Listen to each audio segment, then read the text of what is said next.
The next subject tonight is going to be what's called American entertainment. And I wanted to start to let everyone know that the real first form of American entertainment was actually blackface. The first form of American entertainment was blackface. You know, everything started with what's known as 1828, when a man named Thomas Dartmouth was noticing a slave boy that was doing a certain type of dance, and they decided to name it. Well, he was doing this dance because he was appeasing to the white slave masters, and because, you know, if we felt like mentally that if we were doing this to them, that they wouldn't gonna, you know, suppress us for that specific period of time. And so in 1828, what he did was he took that specific dance and he named it Jump Jim Crow. Okay? And what he decided to do was he decided to go around the United States and create that Jump Jim Crow dance as a specific act. What he began to do was paint his face black and do the whole lipstick and do the whole bit. And, of course, you do notice that, you know, the name Jim Crow, they took that name and turned it into Jim Crow laws, because mentally they felt like, look, if these people are acting submissive and acting inferior, then I might as well give them inferior laws, right? And that was, again, minstrel shows, the slapstick, basically making fun of black people was a first form of American entertainment, and it evolved into the 1920s where blacks began to paint their own faces black, okay, and decided to get along with the whole program. And so they literally made the choice to put their own selves in servitude, okay, just for some dollars. You know, they take the Step and Fetchits, you take the Hattie McDaniels of Gone with the Wind. These individuals decided to suppress and create an image, because there are other actors, other black actors, who didn't take that situation. They decided to go over to Europe and decided to take it to another level where they were being appreciated. A lot of the American black actors took on this suppression and put out an image of blacks that made them look very inferior. It made us look very inferior at that time, and it carried over. You know, as you see, I'm fast forwarding into the Amos and Andes, where these were choice coons, these were choice Negroes who decided to buffoon themselves for the entertainment of the European. Okay, and keep fast forwarding now. The entertainment industry now literally is a brand new minstrel show. The Kevin Harts, the Mike Epps, these are coon acts. You know, the Lil Waynes, the Drakes, most of these people, the 2 Chainz, these are people who do things for sheer enjoyment of the white establishment. The Rick Rosses. This is what American entertainment is the buffoonery of black culture or black people. Okay, when you have someone like a Richard Sherman from the Seattle Seahawks, everyone know what happened, where, you know, he got loud with the camera. The thing is that when you're playing in sports, they try to make this perception that sports is the only part of American culture where all races are even. That's incorrect, because the moment that whistle blows or the bell ends, I'm back to being inferior. See, the thing is with Richard Sherman, the moment he decided to speak up and raise his voice and still speak articulately and have a chest about himself, they went on this tirade of him being a nigger online and calling him a thug and all those other things, and they began to destroy him in certain white supremacist societies. A lot of people don't know that. Okay? The fact that they don't like the fact, people got to understand something. They didn't like Muhammad Ali when he was doing his thing. They couldn't stand that. And it was worse on Brother Jack Johnson when you got to realize something, when he would win a fight, when he would beat down a white man, he was told not to smile. And him being told not to smile, if he was caught smiling, they would use that not just him beating a white man, but, let's go ahead and create race riots in his town and all over the United States. So these situations began to stamp something in a lot of blacks' minds as, the fear tactic, and now with, Richard Sherman, now he had to come out and apologize and all these other things. See, because they want to control, blacks in entertainment, because it's a form of legalized slavery, because we're there for the sheer enjoyment of what whites want us to see, or what they want whites.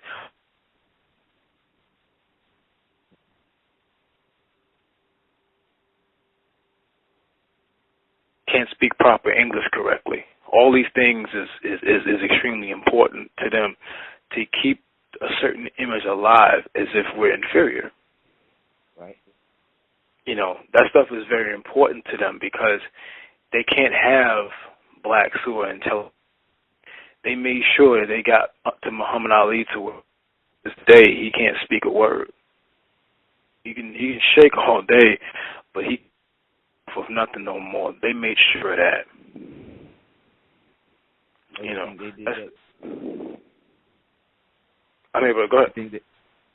You think that they made him ill like that? I think they lobotomized him, man.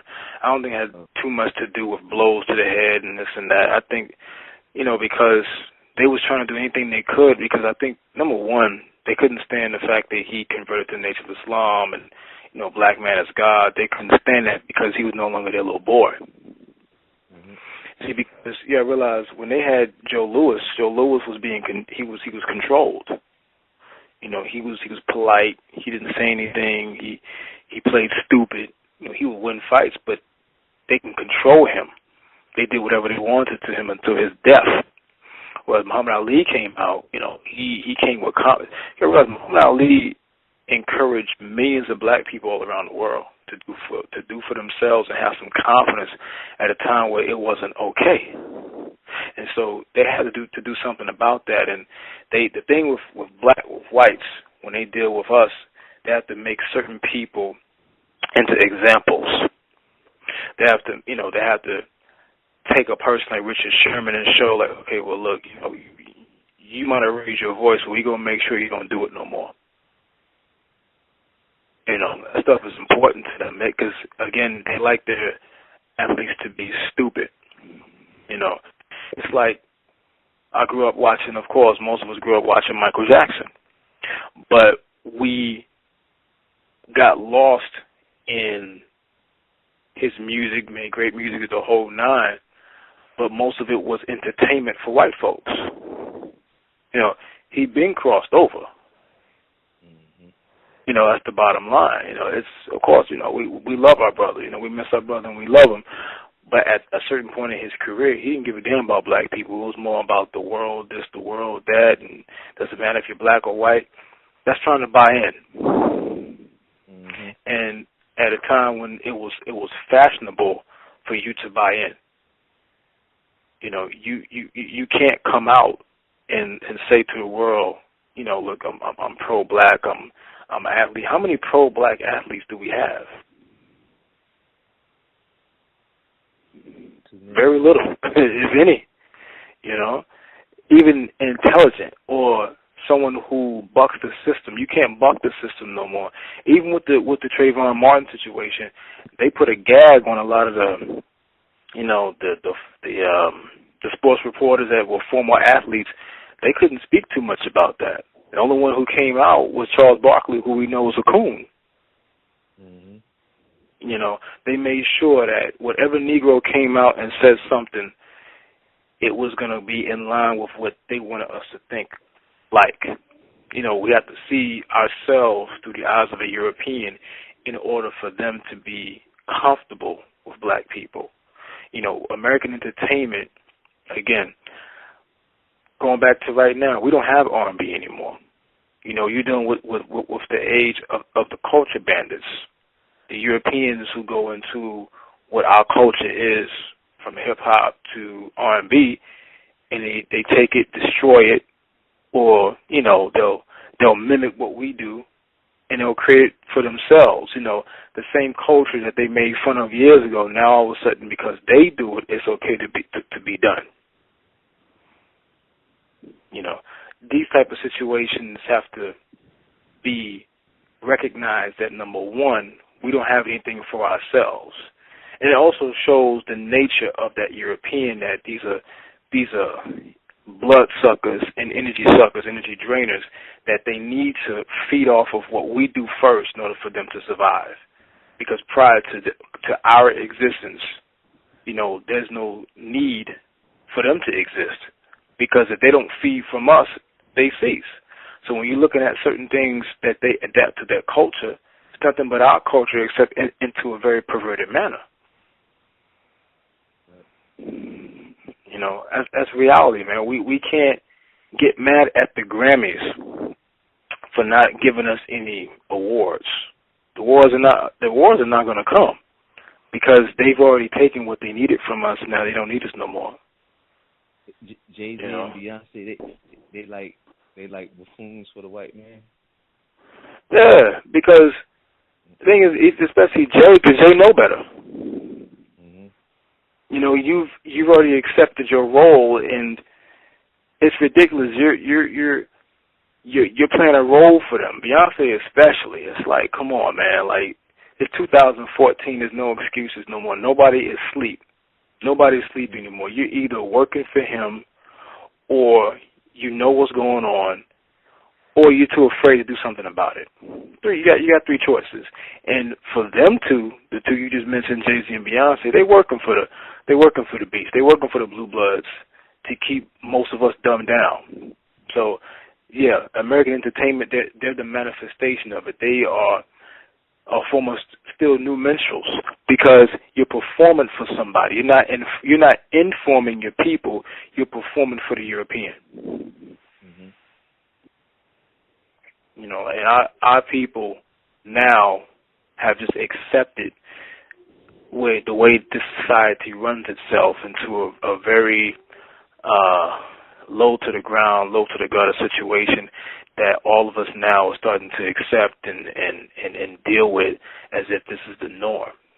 And the thing is that we have to create our own. American entertainment has to, at some point, be rejected by the African in order for us to really get ourselves together and turn ourselves inside out. We have to reject the paradigm that's being pushed in our face.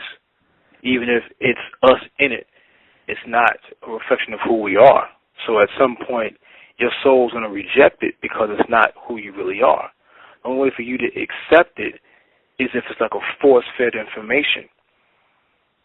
We know better now, but we're now starting to accept what's being thrown in our face. And we got to no longer accept these situations as a reality, but something that to just basically dumb down society right now, when that's what's really going on right now. We're performing for them, but we're dumbing down our people at the same time.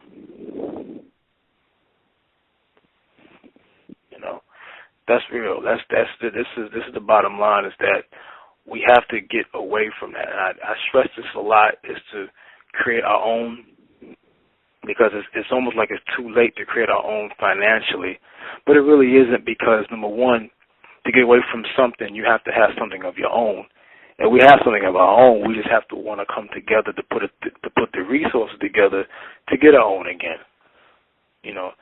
That the frequency that American entertainment vibrates on will literally make you sick and will bring you down and make you more dense of an individual. That has to be accepted as well. It don't have to be like that. It don't have to be like that. Don't have to be.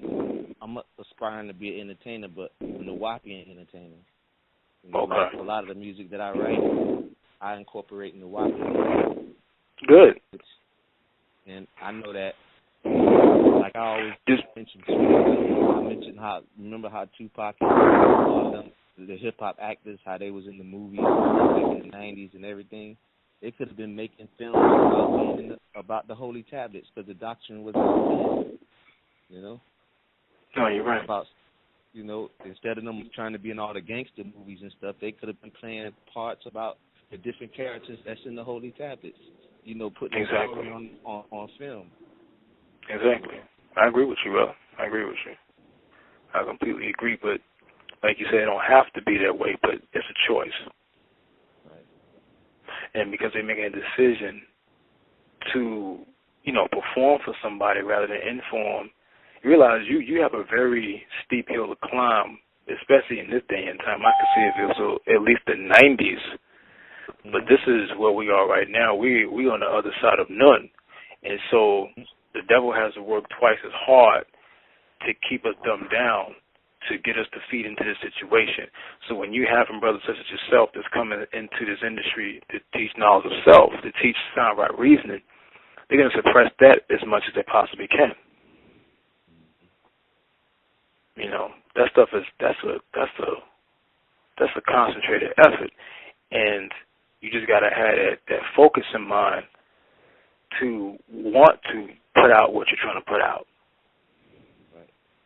That's the bottom line, man, because they're going to make it very hard for consciousness or an awakening movement to even have any form of life, any form of existence in the industry that's the exact opposite of that, or the perverted force.